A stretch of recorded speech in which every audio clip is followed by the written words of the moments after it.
नमस्कार, मी वृषाली पाटील बातमीपत्रात आपलं स्वागत करते। या बातमीपत्रात पाहूया महत्त्वाच्या 50 बातम्या सुपरफास्ट पद्धतीने। परभणीत खासदार संजय जाधवांना मराठा युवकांचा विरोध। मारुतीचे दर्शन घेण्यासाठी आलेले असताना युवकांचा विरोध। संजय जाधव ठाकरे गटाचे खासदार। आमदार संग्राम जगताप भाजप खासदार सुजय विखेंच्या प्रचारासाठी मैदानात। गेल्या निवडणुकीत जगताप सुजय विखेंच्या विरोधात उमेदवार होते। लातूर लोकसभा निवडणुकीसाठी काँग्रेसकडून अद्याप उमेदवाराचा शोध सुरूच। भाजप उमेदवार सुधाकर शृंगार यांच्या विरोधात काँग्रेस तुल्यबळ उमेदवार मैदानात उतरवण्याच्या तयारीत। धुळे लोकसभेसाठी राष्ट्रवादीचे राजेंद्र भोसले यांची पक्षाकडून चाचपणी सुरू। शरद पवार गटाकडून उमेदवारी मिळणार असल्याच्या चर्चांनंतर पक्षश्रेष्ठींकडून बोलवल्याची माहिती।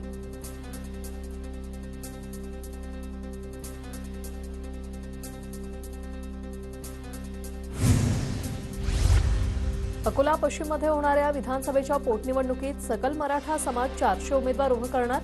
सकल मराठा समाजाचे समन्वयक राजे देशमुखांची माहिती।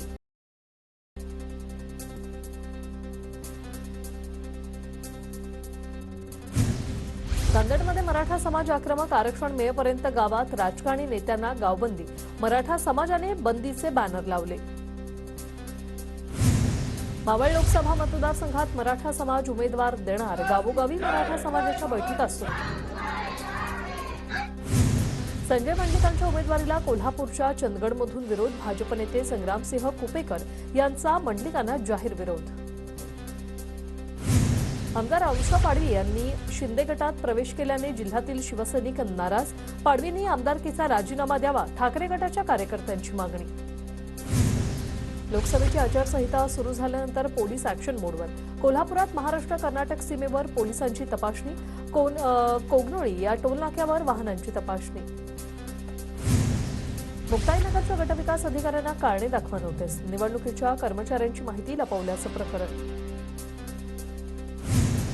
रावेर लोकसभेसाठी शरद पवार गटाच्या सामाजिक न्याय विभागाच्या जिल्हाध्यक्षपदी किशोर गायकवाड यांची नियुक्ती। लोकसभा निवडणुकीच्या पार्श्वभूमीवर निर्णय। जेव्हा प्रशासनाला नाही राहिले भान, न राहिली आम्हा मतदारांची जाण, मग आम्ही काय करावे मतदान। पुण्याच्या पाषाण भागातील प्रशासनाला कंटाळलेल्या नागरिकांची बॅनरबाजी। ईडीनं दाखल केलेल्या गुन्ह्यात नवाब मलिकांची मुंबईच्या दिशेने पीएमएलए कोर्टात हजेरी। नवाब मलिकांवरून सुनावणी 18 एप्रिलपर्यंत तहकूब। पुण्याच्या भोरमध्ये आगामी लोकसभा निवडणुकांच्या अनुषंगाने महाविकास आघाडीच्या प्रमुख पदाधिकाऱ्यांची बैठक। सुप्रिया सुळेंच्या प्रचाराच्या नियोजनासंदर्भात बैठकीत चर्चा। ऐन लोकसभा निवडणुकीच्या तोंडावर खासदार अमोल कोल्हेंकडून पुण्याच्या नारायण गावात महायज्ञ। कोल्हेंकडून 7 गोवंशांसोबत सप्तधेनू मूर्तीची प्राणप्रतिष्ठा। गोंदियात लोकसभा निवडणुकीत विशीच्या आतील 14,631 मतदार। जिल्ह्यात 10,90,359 मतदार मतदानाचा हक्क बजावणार। निवडणुकीच्या पार्श्वभूमीवर प्रशासनाची तयारी सुरू। लोकसभा निवडणुकांसाठी पुणे जिल्हा प्रशासनाची जोरदार तयारी। बारामतीमध्ये 12 तर पुणे, शिरूर, मावळमध्ये 18 एप्रिलपासून उमेदवारी अर्ज भरायला सुरुवात होणार। मनोज जरांगेंच्या अडचणींमध्ये वाढ होणार। बीडमध्ये आतापर्यंत जरांगेंविरोधात 9 गुन्हे दाखल। तर इशारा सभेत वापरलेल्या जेसीबीवर कारवाई करण्याचे पोलीस अधीक्षक नंदकुमार ठाकूरांचे संकेत। छत्रपती संभाजीनगरमध्ये बॅनर काढण्यावरून महानगरपालिकेच्या कर्मचाऱ्यांना धक्काबुक्की। संतापलेल्या नागरिकांनी ते राजकीय बॅनर आहेत का असा सवाल करत कर्मचाऱ्यांना झापलं। छत्रपती संभाजीनगर रोडवरील पिंपळगावाडीजवळ पाणीपुरवठ्याची मुख्य पाईपलाईन फुटली। पाईपलाईन फुटल्याने रस्ता बंद। नागरिकांची तारांबळ। यवतमाळ जिल्ह्यात अवकाळी पावसामुळे शेती पिकाचं मोठं नुकसान। सरकारने पंचनामे करून मदत करावी, शेतकऱ्यांची प्रमुख मागणी। पावसाअभावी जिल्ह्यातील ग्रामीण भागात दुष्काळाची तीव्रता वाढली। हंडाभर पाणी मिळत नसल्यानं वाडी रस्त्यावरील ग्रामस्थ गाव सोडत असल्याचं चित्र। अमरावती जिल्ह्यातील 988 गावांवर जलसंकटाचं सावट। पाण्यासाठी ग्रामस्थांची भटकंती। मेळघाटातील 3 गावात टँकरने पाणी पुरवठा सुरू। परभणी जिल्ह्यातील उन्हाची तीव्रता वाढली। जिल्ह्यात 35.5 अंश तापमानाची नोंद। स्विमिंग पूलवर गर्दी वाढली। मालेगावातील गिरणा आणि चणकापूर धरणात पाणीसाठ्यात घट, पाणी टंचाईमुळे टँकरच्या मागणीत मोठी वाढ. ग्रामीण भागात रोज टँकरच्या 40 फेऱ्या. लातूर शहराला पाणीपुरवठा करणाऱ्या मांजरा धरणात केवळ 10% पाणीसाठा शिल्लक. मांजरा धरणातून आता आठवड्यातून 3 दिवस पाणी उपसा बंद ठेवण्याचा महानगरपालिकेचा निर्णय.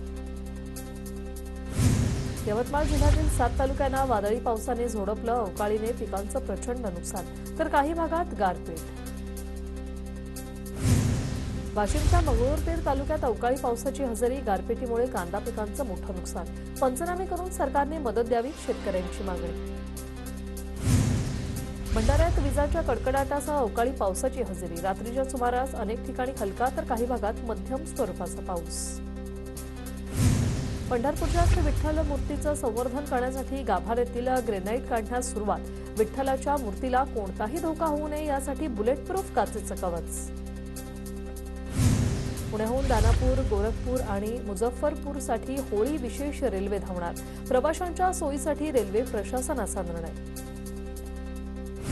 शक्तीपीठ महामार्गासाठी भूसंपादन प्रक्रिया लवकरच सुरू होणार. एमएमडीकडून 12 जिल्ह्यांमध्ये 27 भूसंपादन अधिकाऱ्यांची नेमणूक.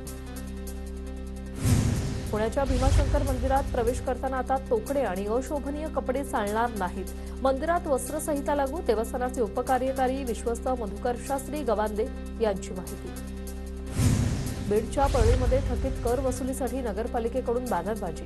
तर आधी सुविधा द्या, नंतर कर वसुली आणि जप्तीची कारवाई करा. नागरिकांचंही बॅनरद्वारे प्रत्युत्तर. लोकसभेची आचारसंहिता लागू झाल्यानंतर वर्धा शहरातील होर्डिंग, बॅनर, फलक काढायला सुरुवात. शहरात नगरपालिकेच्या पथकाकडून होर्डिंग हटाव मोहीम. लातूर जिल्ह्यातील उदगीरमध्ये शेअर्स गुंतवणूक करायला लावून 11 लाख रुपयांना गंडवल्याचा प्रकार उघड. आरोपी विरोधात उदगीर ग्रामीण पोलीस ठाण्यात गुन्हा दाखल.